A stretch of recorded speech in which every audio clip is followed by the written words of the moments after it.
ఉగాది రోజున కొత్త సంవత్సరం ప్రారంభమవుతుంది. ఈ సంవత్సరాన్ని తెలుగు పంచాంగంలో ఒక ప్రత్యేకమైన పేరుతో పిలుస్తారు.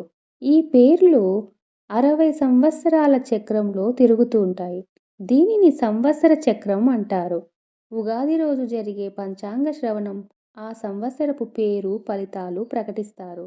ప్రభవ, విభవ, శుక్ల, ప్రమోద, ప్రజోత్పత్తి, అంగీరస, శ్రీముఖ, భావ, యువ, దాత, ఈశ్వర, బహుధాన్య, ప్రమాది, విక్రమ, వృష, చిత్రభాను, స్వభాను, తారణ, పార్థివ, వ్యయ, సర్వజిత్, సర్వదారి, విరోధి, వికృతి, ఖర, నందన, విజయ, జయ, మన్మద, దుర్ముఖి, హేవలంబి, విలంబి, వికారి, శర్వరి, ప్లవ, శుభకృత్, శోభకృత్, క్రోధి, విశ్వావసు, పరాభవ, ప్లవంగ, కీలక, సౌమ్య, సాధారణ, విరోధికృత్, పరిదావి, ప్రమాదీచ, ఆనంద, రాక్షస, నల, పింగళ, కాలయుక్తి, సిద్ధార్థి, రౌద్ర, దుర్మతి, దుందుభి, రుధిరోద్గారి, రక్తాక్షి, క్రోధన, అక్షయ.